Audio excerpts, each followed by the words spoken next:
Have you ever seen something become trendy and people act like it's a new thing, but it's actually not a new thing, and you've known about it since before it was cool, like bell bottoms or liking anime? Anyway, check out my new favorite audio thing, the Surfan's F28. Aw man, streaming music on the Spotify and Tidal sure is convenient, but what if I can't get a signal? My phone's no good then. Whatever shall I do? Well, there's actually this revolutionary and technological advancement that was made recently called buying the music and downloading it. Yeah, so the iPod and other similar devices are making a comeback lately, and the amount of videos I've seen about younger people discovering the iPod for the first time and being like, whoa, did you know you could actually download music? That's crazy! Check this out, it's called an iPod. There's quite a few of them out there. Newsflash.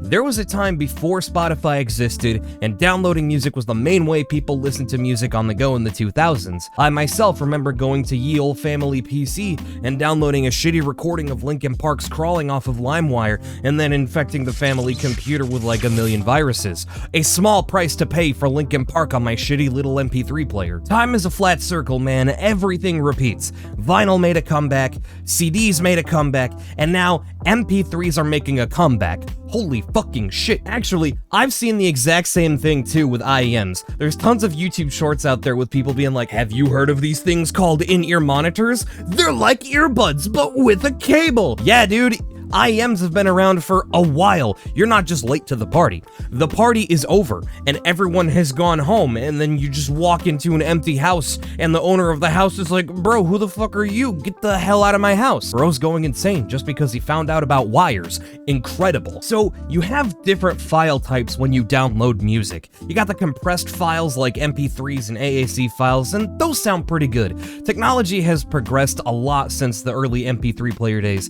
and compression has gotten pretty damn good since then. But then you got lossless files like FLACs and WAVs that just have more detail in them, and yeah, there is a noticeable step up from the compressed files in terms of audio quality. I too found myself getting nostalgic for the days when you could just own music and play it on a dedicated music player, and I wanted to get into FLACs and WAVs, and I wanted a device that could make the most of them and not have to spend too much, and that's when I found this guy, the Surfan's F28. I put it on my Amazon wish list, and then my mom actually got me one for Christmas. Thank you very much, Mom. You're awesome. And on that very same Christmas day, I was at home downloading all the FLACs and WAVs I could, in addition to ripping every single CD in my collection into digital formats to put on my little not iPod. This thing is fucking cool. You can tell I've been using this thing a lot based on how scratched up it is. Yeah, this video is less of a review and more just talking about how much I like this thing and why I wanted it. So, basically, think of this thing as like an iPod on crack. It's built like a fucking tank.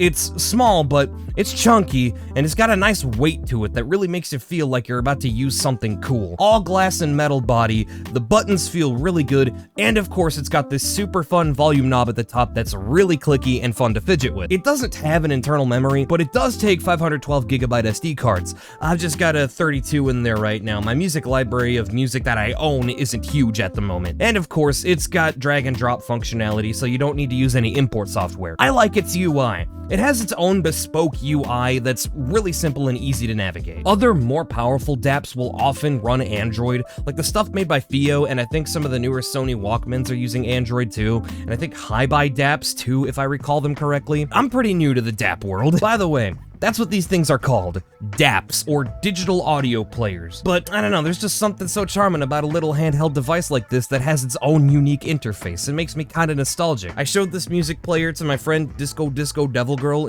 shout out by the way, and she was like, oh my god, it's the Not iPod, and that's been its name ever since. It's the Not iPod. What other features does it have? Well, it does have a high gain mode, and it can actually power HD 600s as well as my hi-fi mints pretty easily. It also has a USB-C DAC mode, so you can run this to your computer and use it as an external amplifier and sound card, which is actually super dope. Tons of playback options, including its own EQ setting that works really well. It also has both 3.5mm standard and 2.5mm balanced output. I do have a couple of complaints about it, however. The touchscreen isn't always super responsive. Normally it's not a huge issue, but it can be a little annoying at times. Plus the frame rate on the UI is pretty low, which can make scrolling through its menus feel pretty clunky. It works much better than like an old bootleg MP3 player for sure, but it's definitely not as snappy as some something like, I don't know, an iPod, funny enough. Plus, it can get pretty hot when it's just playing music and sitting in your pocket. It also just completely chews up the battery when it's used on the high gain setting. I can normally get about 8 hours of playtime when it's on the low gain setting, which I normally use because I tend to use IEMs with this device. But if I want to use it to drive my HiFiMan Edition XS, for example, I'll switch it to high gain mode and it decreases by like half. And yes, you can still listen to a lot of music during that time for sure, but 4 hours isn't the best. But still, the fact that it can drive more power-hungry headphones is pretty neat. But what's the benefit of having a device like this? Well, if you're in an area with a bad signal, streaming services aren't gonna work. Having music on something that doesn't rely on an internet connection is great in scenarios like that. Also, it is just nice to listen to music on a device that just doesn't have an internet connection and not be constantly pinged by like various social media notifications when all you want to do is tune out and just listen to some tunes. Plus, we live in an era now where we just don't own stuff anymore. If you're reliant on streaming services, you are at the mercy of them and the companies that license that music. Listen, all I'm saying is, if buying isn't owning, then piracy isn't stealing. In Minecraft, of course. If your favorite song gets pulled from Spotify or Apple Music or wherever you listen to, you're shit out of luck. And I've had this happen many times. I'm a big Smashing Pumpkins fan, but for some reason, their releases would just occasionally get pulled from Spotify and Tidal at like sporadic moments, which was super annoying. First thing I did when I got this little gadget was buy my favorite Smashing Pumpkins songs so that I could just have them forever. I buy pretty much all of my high quality audio files from Qobuz, by the way. Check it out, let me show you the cool stuff I got on here. So a lot of the music on here is stuff I ripped from my CD collection, and I'm a big metalhead, so some of this might not surprise you. We got a bunch of songs off of Sepultura's Roots album. This is such a cool album that blends sounds of native peoples with some absolutely killer metal riffs. It's so dope. If you're wondering why I'm just kind of scrolling through the options and then showing you a graphic of the album artwork,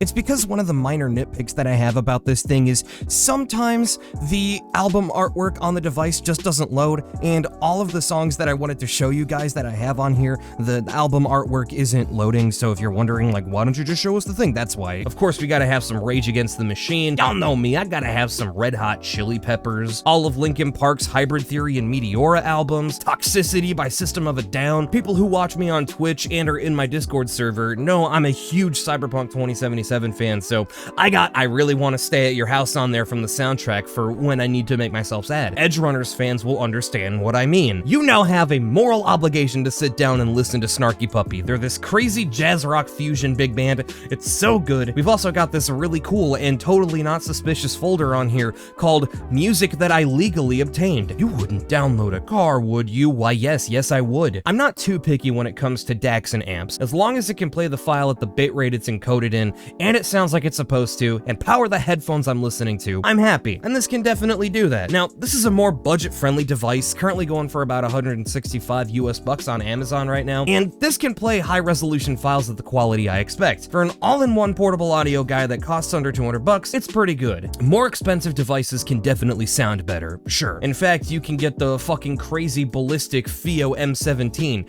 which sort of transcends the bounds of what someone might consider to be a portable audio player. The thing is the size of a goddamn brick, also it costs $1,800. Yeah, the F28 is on the lower end of the DAP niche. They can be pretty pricey. So to have a little device that can hang out with some of the big boys is actually pretty cool. If you're interested in getting into portable audio players, I think this one is a really good starter. Other brands I know of that are worth looking into are FIO, Hi-Bi, and Sony is actually still calling their line of digital audio players Walkmans, by the way, which I think is fantastic. Best place, in my opinion, to buy high-res audio tracks from is Qobuz. They're a hi-fi streaming service, but the fact that you can buy music files from them totally DRM-free is super cool. You know, I like to listen to this with my IEMs, but personally, I think the Apple EarPods sound the best with it. So yeah, anyway, that's the end of the video. I wasn't really sure how to end it, so fucking here, have this picture of a cat.